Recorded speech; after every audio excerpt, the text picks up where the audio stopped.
Hi, everybody, and welcome to this edition of Small Business Insider Live, hosted by the Small Business and Entrepreneurship Council. My name is Kristie Arslan, and I am SB Council's entrepreneur in residence and also a small business owner based out of Alexandria, Virginia. I am here today with Kerrigan, who is the president of the Small Business and Entrepreneurship Council. Hi, Karen. How are you? Hi, Kristie. How are you doing today? Doing very well. This is a big week, a big weekend. We're about to hit the president's 100 days. I wanted to let everyone know that. And next week is National Small Business Week too. Yeah. So, exciting 2 weeks here. Yeah, so hopefully we'll have a lot of small business focus over the next week or so. Yes.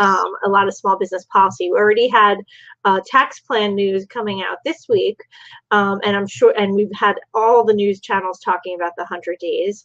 And so I wanted to, talk to you today to get the small business perspective and share with all of our audience who are business owners, entrepreneurs, or policy folks that work on these types of issues.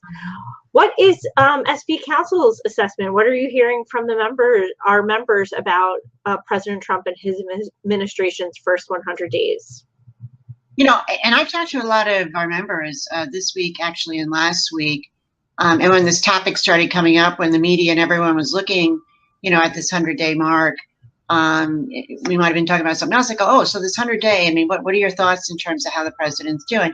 I think it's generally positive. I mean, people, the business owners and entrepreneurs that I've talked to, seem to think that, or that things are tracking and trending in the right direction. Mm-hmm. A lot of things signed into law. For example, the 29 pieces of legislation that he signed into law, whether it's legislation or the Congressional Review Act resolutions that were passed by both houses. I mean, they see that as positive because about half of them related to regulation. So, that means some relief from them, depending on your industry and, depending on what that resolution was. I looked at some numbers and saw that was $67 billion in actually regulatory relief for the economy, businesses, and families. So that's a good number of, and that's a lot of costs, that are being taken out of the economy.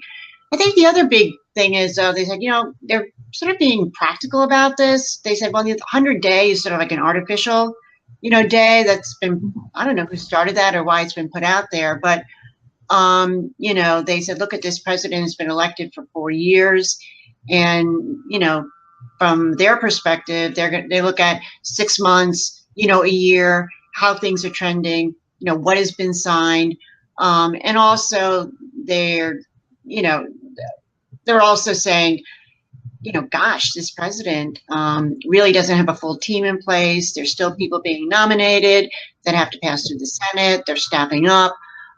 So it's the assessment, I think, is pretty good. I mean, the president is doing what he said he's going to do. He's signing things into law. They're still pretty optimistic from a policy perspective. Obviously, are very anxious about what's going to happen on healthcare and tax reform. I'd love to see those things implemented. But for the most part, I didn't ask them for a grade, but they have pretty good feelings about where the president is right now and what's going on. So what are some of the issue areas that are important to, SB Council's business folks? You mentioned regulation. What are some of the other issue areas they feel that the administration is doing pretty well on? And are there areas that they would like to see more attention be paid to or a renewed focus on that would impact their business? That's a really good question. I think the one issue that does stand out, which they feel the administration is taking a lot of action on, both at the White House, within the agencies, and through the things, the president is signing, is a regulation. 25 executive orders, not all of them focus on regulation. A good amount of them are. And they actually see sort of things happening, in the agencies, whether it's the FCC, for example. Kristie, we had a big event, with the chairman of the FCC, Ajit Pai, and Commissioner Mike Riley yesterday, where we talked about all the improvements that he's made to make the system more transparent, accountable, open to small business. But also yesterday, because of these executive actions signed by the president, I was at the U.S. Treasury Department talking about what they need to do to improve capital formation, streamline regulations, get government out of the way so that we have healthy capital markets and healthy lending in this country. So they're already reaching out to business groups like us saying, we have this executive order, we need to report back and we want your ideas. The same thing at the Environmental Protection Agency. They're doing, and all the agencies are doing this. So I think that's a real positive thing. And we see action on that. So, and our members do too. They're reading about it. They're hearing about it from us. And again, they don't see new regulations being proposed that will hurt them, which is a big piece.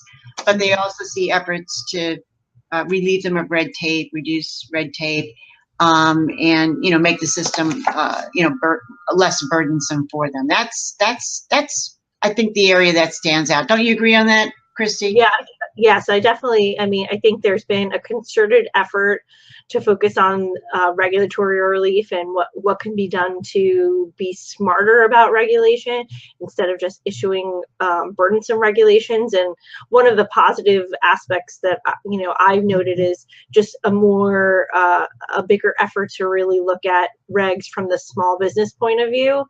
How is this going to impact the smallest businesses, the businesses that have the most potential for growth, that are the ones who are really hiring mechanisms in our country. And that's very important because, as you know, small business owners like mine, we don't have a legal team. We don't have a compliance department. We're often caught a bit off guard when a reg comes out, and after the fact we realize it's something we need to comply with because we don't have a team monitoring the regs coming down the pike. So it's great to see on the regulatory reform side a focus on thinking about the small business perspective and the impact on small businesses. Yeah, and I think the real positive part of that executive order or executive orders, but there was a big one on, sort of regulation and looking at regulations in each agency.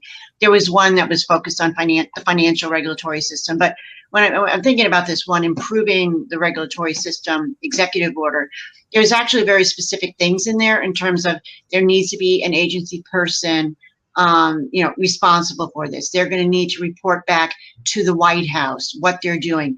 There was deadlines on this. There were specific instructions about reaching out to stakeholders. So when you have that level of specificity in these executive orders, you have these deadlines, and you do have this being driven by the White House and them really sticking to the goals, then you see the action. Because as you know, Kristie, over the years, we've seen executive orders come and go with administrations, and it's all about leadership in the White House and whether these executive orders are really going to make a difference for small business or not. Yeah, and from a business perspective, healthcare, health reform, and tax reform, those are the big ticket issues that impact all small businesses. One issue area that I know for me and for other business owners that's important is things like access to capital and credit. Obviously, as you're trying to grow your business, it's really important to have access to both the credit and the capital you need to take those next steps. Any news coming out of the administration on anything they might be looking to do on that front? Well, only that, again, they had an executive order very, very focused on improving the financial regulatory system and improving capital formation and capital access was a critical part of that. So, whether it was bank lending, equity, debt-based, fine, whatever, there is, it was very broad, in terms of capital access for entrepreneurs and small business owners. So they are looking at any of the regs that may be getting in the way. Obviously, Dodd-Frank is a big piece when it comes to community banks. And from an administrative perspective, they're seeing what they can do. But, actually, a lot is going to depend on what the Congress does in terms of fixing Dodd-Frank and sending it to the president's desk. I don't know if they're going to do a whole Dodd-Frank overhaul. Hopefully, I think, to address some of these critical short-term issues, like community banks, right, and relieving them from regulation, that they can do a more targeted piece of legislation on that and get it up, get it to the White House. But I do think there are a few things they can do from a regulatory perspective. Bank regulation is not one of my specialties.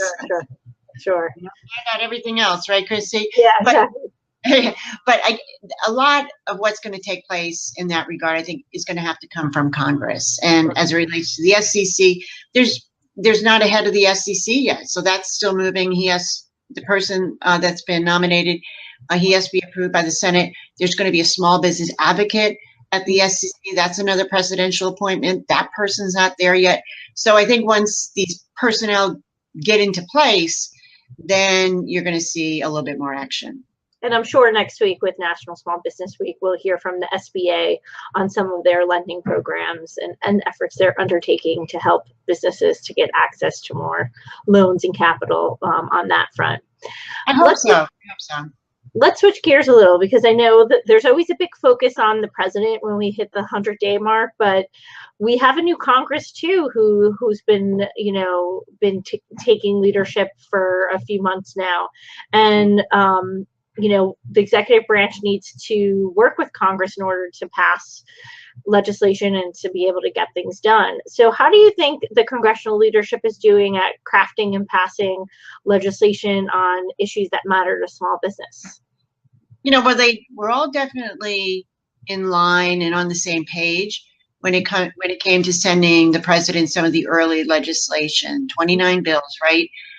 Again, many of them Congressional Review Act resolutions that turn back some regulations. When it comes to some of these bigger pieces, though, in terms of healthcare and tax reform, I think people got to be realistic. There's going to be some glitches, and these things, this takes like herding cats, right? Yeah. Within the GOP, they have, all their different factions and things like that. So, I do think they made some strategic mistakes when their Obamacare repeal and replace, the American, the ACHA, first popped. But I think the big lesson learned from the White House was that the president really needed to be engaged in that early on, and using his bully pulpit in a very positive way to help move that through the House. So, now we're in a situation where they are renegotiating the moderates in the Republican Party and the Freedom Caucus, which are more, the more conservative wing, the limited government wing, and we're hearing they're making progress. So I think the president, is sort of letting that happen from a very organic perspective. But I think he does need to use, I think he's using, his bully pulpit a little bit more in order to sort of recharge that effort. But I think it's going to take some time, Kristie, I really do, to get some type of Obamacare fix to the president's desk. Because the Senate is, as you know, that's going to take a while as well. Well, it always seems that the Senate's the challenge to get policy moving, but based on news that I read at SB Council's e-news, which is a great resource for any small business owners out there to keep up with what's going on Capitol Hill. You could visit sbcouncil.org and sign up, but there seems to be a lot of coming out of the House side, and quite a bit focused on a lot of regulatory reform legislation, healthcare, and a number of issues. And I know the House Small Business Committee and Ways and Means Committee, which is the tax writing committee, might be very busy as well. So it's nice to see a big focus on the economy and small business.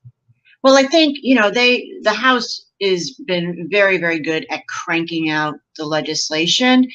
I don't know how many bills they've passed already. A lot. Many of them that we've supported, many bipartisan bills, some of them by voice vote that benefit small business, a lot focused on capital access and capital formation.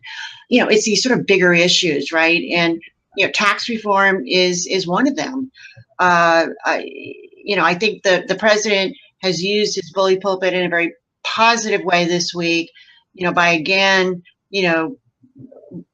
releasing or unveiling his tax proposal or plan, which really isn't that different from what he campaigned on. But I do think it helps sort of build momentum for the issue, gets the House moving, gets the Senate moving, and really gets supporters moving in terms of getting something through the Congress that will get to his desk. You know, when there's buzz and chatter and you're feeling momentum, the legislative process, I think it all works together, you know, to keep the whole process moving. And gosh, it'll be really great to get a tax reform bill through this year. I think that's the one thing that if it's pro-growth, you know, it's bold, it's pro-entrepreneur and pro-small business. I think that's the piece that's needed to really fuel short-term and sustainable growth, not sort of this, you know, 1.5 to 2% growth, but something that's really going to get our economy moving in the 3.5% range. And that will be really helpful for small business and make them, you know, more confident about the future. And for anyone interested in SB Council's point of view on the president's, you know, tax plan outline, or even healthcare or Obamacare repeal replace, please visit sbcouncil.org. Karen just put out a statement on tax reform on the tax plan that was put out by the Trump administration, so you can get her feedback from our website. Anything else, Karen, that's coming down the pike that business owners should be paying attention to that might affect their bottom line other than healthcare and tax issues? Well, we know the healthcare reform bill in the House, something will be popping from what I've heard pretty soon. You know, obviously the Ways and Means Committee has sort of started hearings on the whole tax reform thing. And the regulatory stuff continues to move along. But the good news is over on the Senate side that Senator Portman and Senator Heidi Heitkamp. Portman is a Republican from Ohio. Heitkamp is a Democrat from North Dakota.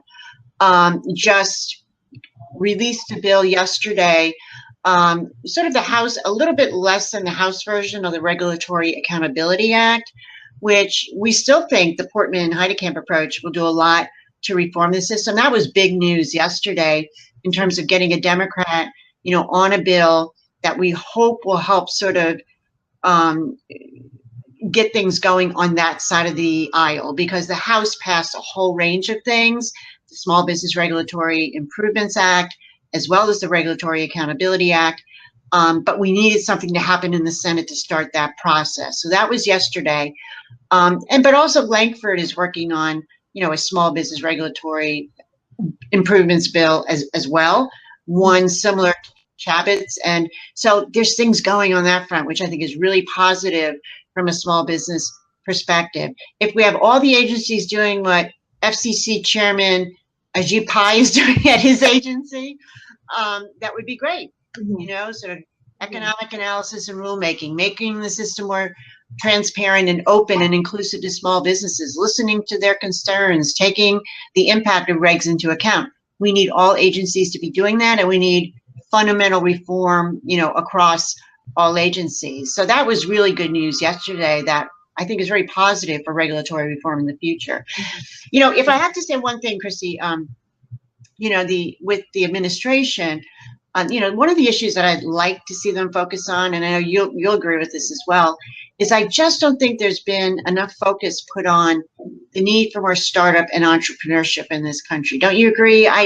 You know, everyone's like, oh, entrepreneurship, and we love small business, but I almost think we need a Marshall Plan, you know, for entrepreneurship and startup activity, because it's still very, very weak.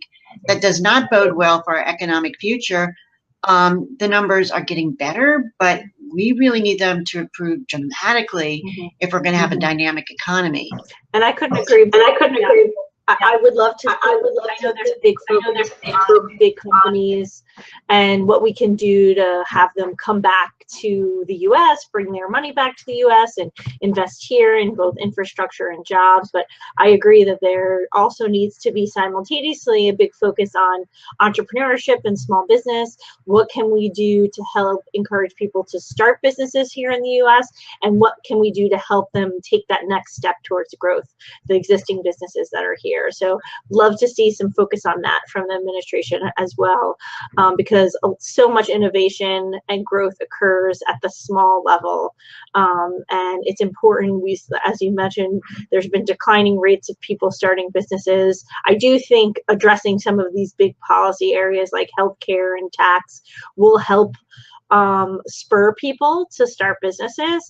But I think having a concerted focus on what kind of climate can we create that nurtures entrepreneurship is an important conversation to be had at the White House level. I do too. I think you're right. I mean, if there's a better economic climate, then and there's more opportunity, then people are more apt to take risks, right? I'm very concerned there about youth entrepreneurship and young people, because that is what's dropped off the cliff. Mm-hmm. And, you know, if you have a decade of diminished entrepreneurship, which according to our research finds there's 3.7 million missing businesses in our economy because this year-over-year lack of entrepreneurial activity. Mm-hmm.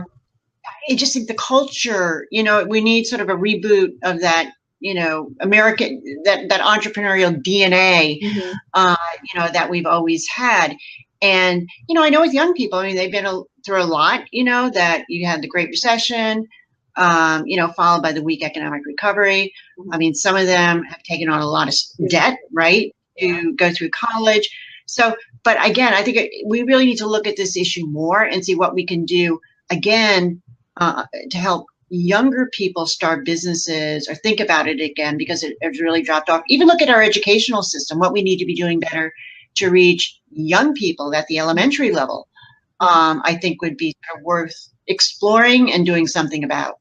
Yeah, I think it would be interesting correlation, because, you know, I can imagine, I remember the days post-college with all of that debt, how likely you are to really take that risk when you know you have to pay back, you know, all those school loans. So it'd be interesting to see that correlation between entrepreneurship and student debt. But I agree. I think education, and, you know, speaking of that, it's Take Your Daughters and Sons to Work Day. No better time to, as a small business owner, to bring your kids to work, or make sure you incorporate them in your business and help plant the seed of entrepreneurship from an early age. Well, you know, the Gallup Hope Index, which is a survey of very young people at the elementary level and at high school, and you wouldn't be surprised to find that, you know, the young kids who had parents that were entrepreneurs or small business owners were more apt to want to mm-hmm. start their own business.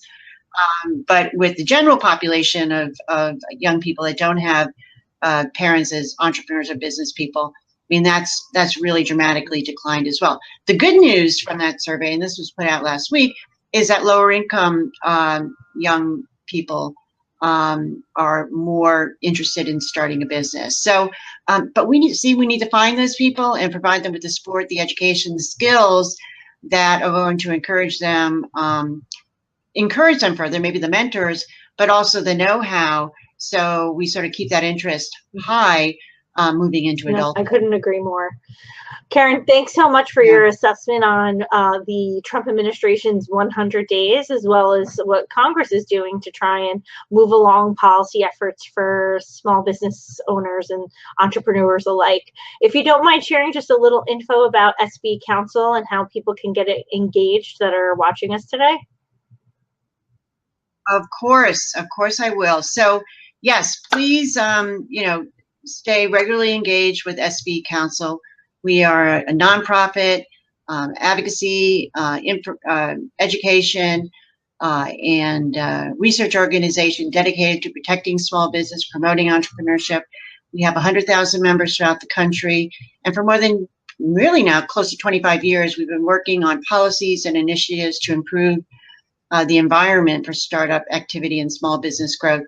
But go to our website, sbecouncil.org, sign up for our e-news, or visit often, because we always have something new posted on there. Follow us on Twitter at SBE Council, Facebook, Small Business and Entrepreneurship Council, LinkedIn. Is that SBE Council as well? Yeah, it's easy to find us. So, you know, but however you like to engage, whether it's social media, email, or, you know, all the above, we've got a way to engage with you, stay in contact, and send us your ideas as well. So that's how you get in contact with us, and we'd love to hear from you.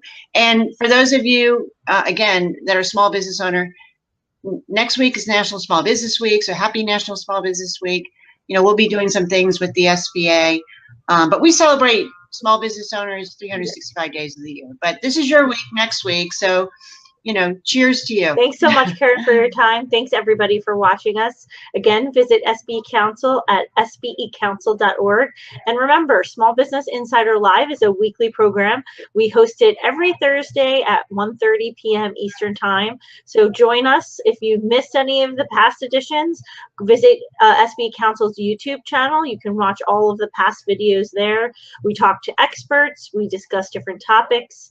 And follow us so that you can stay up to date with who our next week's special guest is. Thank you, everybody, for joining us. Thanks again, Karen.